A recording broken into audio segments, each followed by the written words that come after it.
tal, Patricio? Panelista no, de ninguno. Somos No, bueno, fue columnista. Me salió No, panelista, salía del espectáculo, no te no, veo, Claudio. nada que ver, nada que ver. No te podría ver el panelista hablando del mundo del No, espectáculo. Claudio, bueno, ahora sí, perdón por el error, pero en definitiva veía la situación del día de ayer. Recién acabo de cortar con Roberto Kachanowski y que digo, le voy a preguntar a Claudio en la geopolítica, en esto de alto el fuego entre India y Pakistán, en esto de que Estados Unidos baja el 80% de aranceles a China. Digo, hay un movimiento realmente sinérgico en la geopolítica internacional, ¿eh? yo creo que lo que estamos viendo son movimientos de un estado catatónico en el que está el mundo por liderazgos sumamente exaltados, exacerbados e impulsivos. Lo que estamos viendo es que en el caso mencionado de la marcha atrás con los aranceles a China, y lo que vemos es un nivel de improvisación gigantesco. Por supuesto que Donald Trump siempre va a tener quien lo describa como un genio de la negociación y que cada paso que hace está estratégicamente calculado. Bueno, yo creo que no es así. Yo creo que a su política de equilibrar las balanzas comerciales con el resto del mundo y que no haya ningún país que tenga balanza a su favor en el intercambio comercial con los Estados Unidos, lo pudo hacer de otra manera, exactamente al revés de como lo hizo, ¿no? O sea, lo que hizo Donald Trump es primero levantar un altísimo muro arancelario y luego ir país por país negociando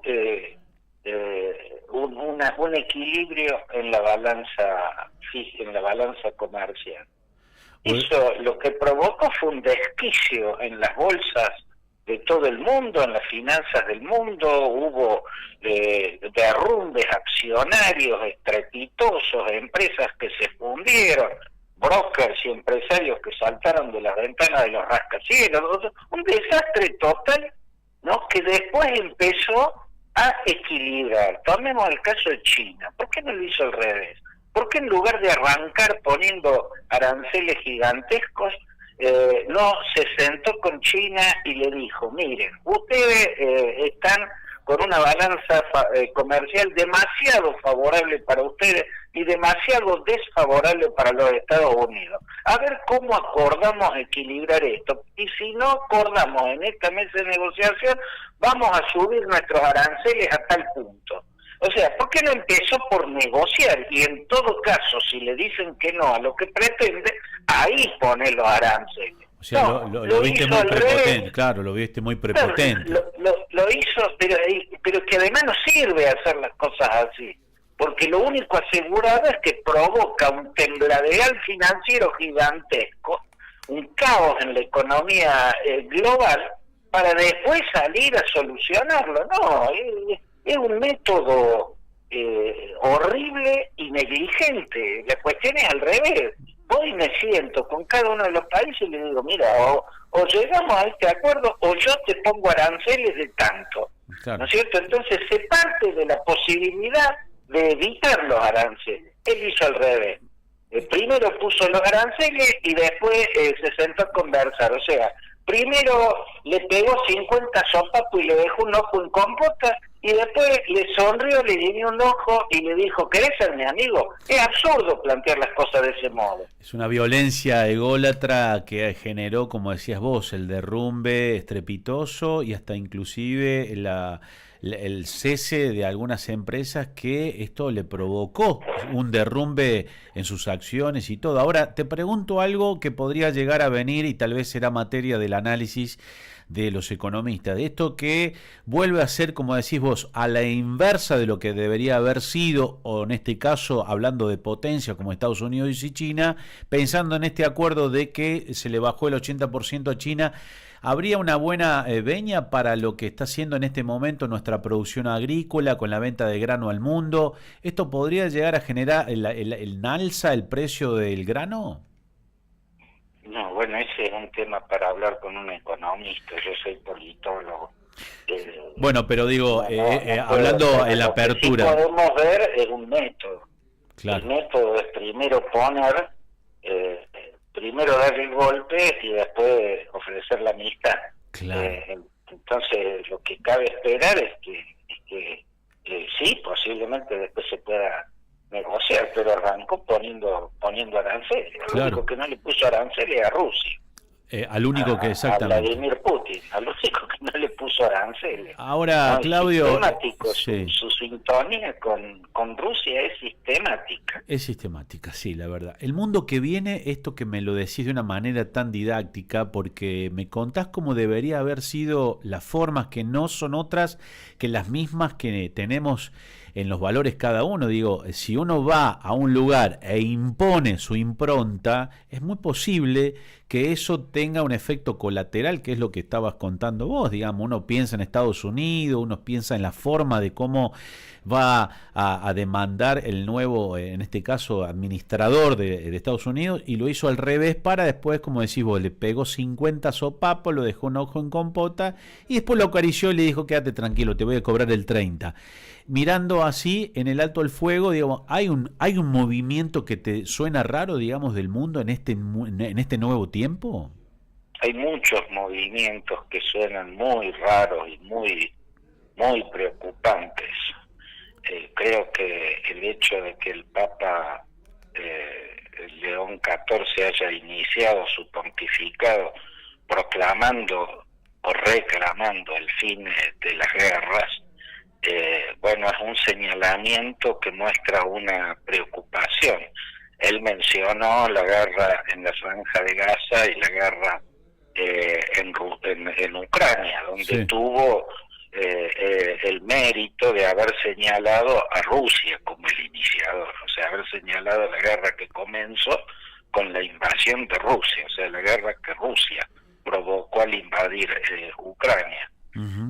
Pero no son las únicas guerras. En Sudán están corriendo ríos de sangre desde que se inició el enfrentamiento entre el ejército sudanés que lidera el general Abdel Fattah Burhan y las fuerzas de Dagalo, esa organización mercenaria con la que el dictador anterior sudanés hizo las limpiezas étnicas en regiones como Darfur. Hablo de las fuerzas de acción rápida, como se llaman, las FARC. Sí, claro, claro. Esas dos, el ejército y la FARC estuvieron asociadas hasta que se enfrentaron en una disputa entre ellas por monopolizar el poder. Bueno, y es una guerra que ha provocado un récord de desplazamientos, o sea, millones de sudaneses están siendo desplazados de una manera catastrófica. A estas horas están tiroteándose en las puertas de Trípoli los bandos enfrentados por el poder en Libia. A esta hora sigue habiendo ensayos, maniobras navales y aéreas chinas en las cercanías que rodean a Taiwán, en las aguas que rodean a Taiwán, y a esta hora siguen intercambiando misiles, por más que hay proclamado una tregua. La India y Pakistán, que para colmo son dos potencias nucleares, y son dos potencias que además del problema fronterizo, o los problemas fronterizos que tienen, porque en 1947 le dieron una semana al experto que tuvo que fijar la frontera, una semana para trazar fronteras de miles de kilómetros en un territorio que desconocía absolutamente. Bueno, así salió las fronteras que trazó, pero más allá de eso, son dos estados que nacieron odiándose.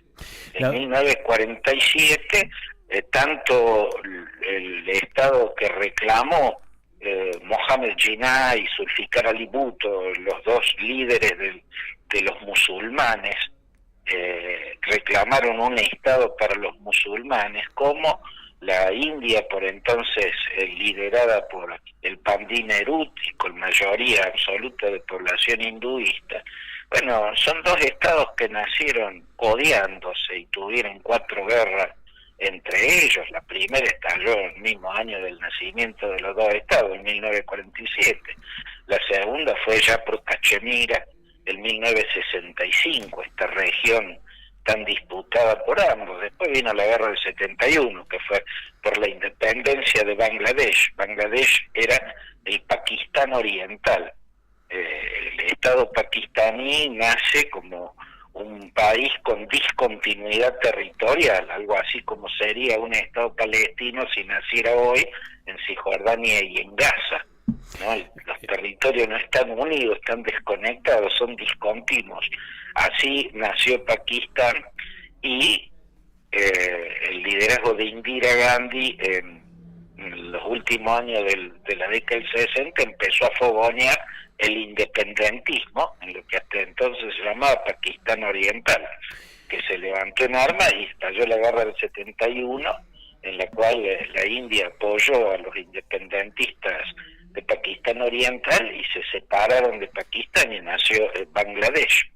Después hubo un conflicto más, el de la región de Kargil en el Himalaya, en 1999, ¿no? Pero nunca se solucionaron los problemas, a pesar de que desde el 99 ya no hubo guerras directas importantes, pero sí hubo guerras indirectas. O sea, Pakistán siempre armó grupos como el Lashkar-e-Toiba o el Jaish-e-Mohammed, que son